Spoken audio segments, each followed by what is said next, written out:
Kaniadtong Marso 11, nag-anunsyo ang World Health Organization. Sa sulod sa duha ka semana, lapad na ang pagkailap sa kaso sa COVID-19 gawas sa China ug nakategorize na kini og pandemic o pangkalibutanhong krisis. Pandemic. Ang coronavirus o COVID-19 nikailap na sa China, South Korea, Iran ug Italy.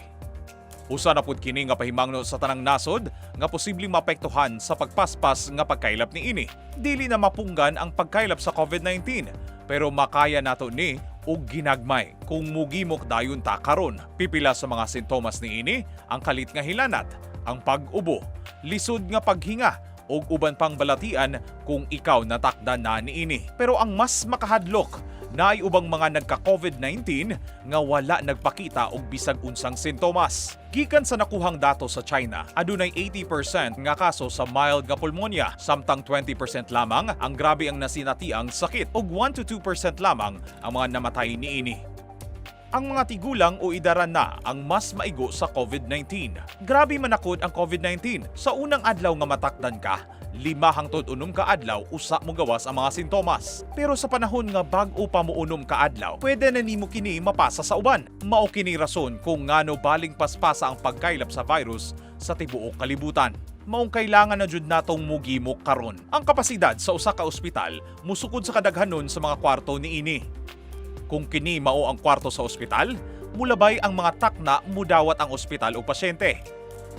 Pananglitan ang mga nadisgrasya o mga na-stroke. O kining lingina, usa ka individual nga ginabuhat lamang ang iyang mga naandan kada adlaw, musakay sa tren, musulod sa trabaho, ug matakdan sa COVID-19. Pero dili niya mabati dayon nga natakdan siya.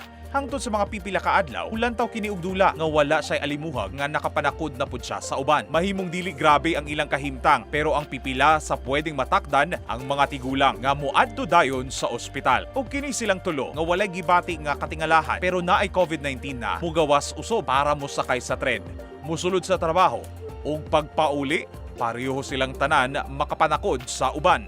20% ni ini kay moadto sa ospital. Sa sulod sa gamayng panahon, daganang moadto sa ospital kay natakdan na pod sa COVID-19. Hantod wala na'y bakanting kwarto para sa uban ug didto na magkakrisis. Ang mga naigo sa maong virus mamatay kay wala na'y bakanting lugar para nila. Bisan sa ubang pasyente nga walay COVID-19, pwede pod nga mamatay. Mao ni rason kung nganong daghang namatay sa maong virus. Mao ni nahitabo sa South Korea, Iran ug Italy. Daghan pod og namatay kay dili na makaya nga ipadala sa ospital. Paspas pod ni nga ni kailap kay kadaghanan sa COVID-19 positive, wala na matikdan ang mga sintomas. Sila maoy nakatakod og nikalat sa virus sa kadaghanan. Sila og ikaw. Para malikayan ang pagkailap sa maong virus, magpalayo usa kita sa pagsakay sa mga pampublikong sakyanan. Dili usa mosulod sa mga trabaho, mulikay sa daghang tawo.